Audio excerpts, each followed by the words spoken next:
Good good morning प्यारे बच्चों, welcome to me too education शिक्षा निदेशालय दिल्ली सरकार हिंदी कार्यपत्रिका।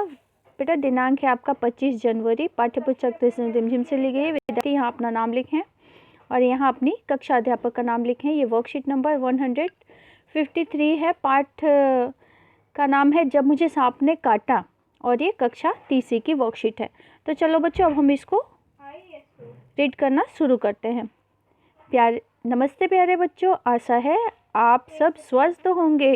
क्या आप जानते हैं कि कल कौन सा दिन है? जी हाँ, कल है देश का राष्ट्रीय त्योहार गणतंत्र दिवस। आगे देखें तो चलिए अब हम गणतंत्र दिवस के बारे में जानते हैं कि गणतंत्र दिवस क्या है और क्यों मनाया जाता है। क्या आप जानते हैं गणतंत्र दिवस भारत का एक राष्ट्रीय पर्व है जो प्रतिवर्ष 26 जनवरी के दिन मनाया जाता है।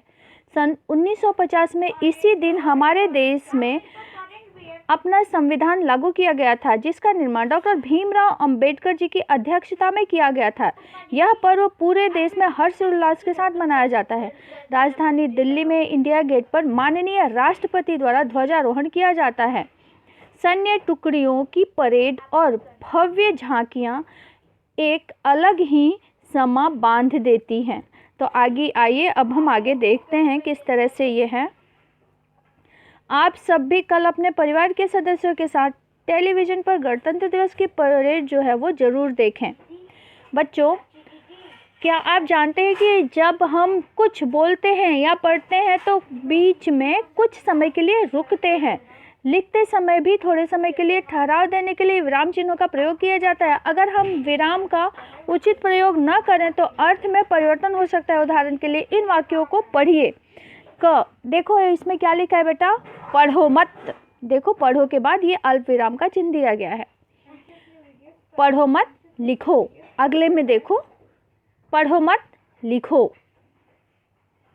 पहला क्या है, पढ़ो मत लिखो। आपको इसमें बोला गया है पढ़ो लेकिन मत लिखो। दूसरा है पढ़ो मत लिखो। ठीक है, तो इसमें यहाँ पे क्या है, अल्पविराम के कारण इन दोनों ही वाक्यों में अलग अलग अर्थ का परिवर्तन हो गया है। जो चिन्ह बोलते या पढ़ते समय रुकने का संकेत देते हैं, इन्हें विराम चिन्ह कहते हैं। आइए सीखते हैं कि लिखते समय इन चिन्हों को किस प्रकार दर्शाया जाता है। कुछ विराम चिन्ह इस प्रकार के हैं। पहला है बेटा पूर्ण विराम, दूसरा है प्रश्नवाचक चिन्ह, तीसरा है अल्प विराम चिन्ह और चौथा है विस्मय दिबोधक चिन्ह। ठीक है, तो आइए अब हम लोग इसका देखते हैं किस तरह से होता है। तो पूर्ण विराम का चिन्ह का प्रयोग जो है वो वाक्यों को के पूरा होने के बाद उसके अंत में लगाया जाता है। जैसे सांप रेंगता हुआ झाड़ी में चला गया। तो ये बेटा ये जो है ये पूर्ण विराम का चिन्ह। अगला है प्रश्नवाचक चिन्ह का प्रयोग करते समय, प्रश्न लिखते समय इसके वाक्य में सबसे आखिरी में प्रश्नवाचक चिन्ह का प्रयोग किया जाता है। जैसे क्या तुमने कभी बर देखा है। ग अल्प विराम चिन्ह जो है वो ये वाला होता है। ठीक है, यहाँ पे दिया गया का प्रयोग वाक्य में थोड़ी देर के लिए रुकने के लिए किया जाता है। ये पूर्ण विराम से कम विराम दिया जाता है। जैसे सांप, घेंघा और कछुआ रेंगने वाले जीव है। घ है बेटा विस्मय बोधक चिन्ह। विस्मय बोधक चिन्ह का प्रयोग दुख, आश्चर्य, खुशी, घृणा आदि भावों को प्रकट करने के लिए किया जाता है। जैसे नानी चीख उठी सांप, है ना, नानी चीख उठी, क्या चीख उठी, सांप, है ना। जैसे हम कोई आश्चर्यजनक वस्तु को देख लेते हैं जिसको देख के हम घबरा जाते हैं एकाएक, तो उस समय कैसी आवाज़ निकलती है हमारा, या जो चिन्ह जो आएगा वो आएगा विस्मय बोधक। अगला प्रश्न आप देखें बेटा, अब हम इसके प्रश्न करना शुरू करते हैं। पहला प्रश्न है आपका, पाठ की इन पंक्तियों को बोलकर पढ़िए और खाली जगह पर उपयुक्त विस्मयवादक, प्रश्नवाचक और पूर्ण विराम का चिन्ह लगाइए। मैंने कहा नानी मैंने कहा नानी। नानी के बाद क्या आएगा बेटा, यहाँ के पर आएगा ये कौन सा चिन्ह आएगा, नानी के बाद आपका आएगा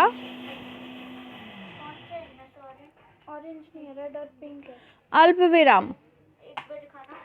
नानी के बाद आएगा बेटा आपका अल्प नानी के बाद आपका आएगा पूर्ण विराम, मैंने फिर से पूर्ण विराम ऐसे, मैंने सांप पकड़ा, नानी चीख उठी सांप, और यहाँ पे आ जाएगा आपका विस्मयवादक। ठीक है, वह इतना घबरा गई कि जोर जोर से चीखने पुकारने में क्या आएगा, पुकारने में के बाद आएगा आपका पूर्ण विराम।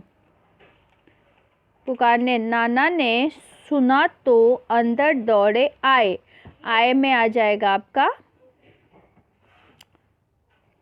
आए में आ जाएगा पूर्ण विराम। अब उन्हें पता चला कि नारियल की खोल के अंदर सांप है, तो उन्होंने मेरे हाथ से छीनकर दूर फेंक दिया। ये भी आ जाएगा आपका पूर्ण विराम। इसी के साथ ही आपका प्रश्न नंबर 1 जो है वो पूरा होता है। दूसरा प्रश्न देखिए बेटा क्या है कि पाठ में हमने देखा कि बच्चे को सांप के काटने पर डॉक्टर या वैद्य के पास नहीं अपितु झाड़ फूक वाले आदमी के पास ले जाया गया था। क्या आपको लगता है कि जब हम बीमार होते हैं या चोट लगने में हमें कहाँ जाना चाहिए? तो बिल्कुल डॉक्टर के पास जाना चाहिए। कहाँ जाना चाहिए बेटा? डॉक्टर या वैद्य के पास जाना चाहिए।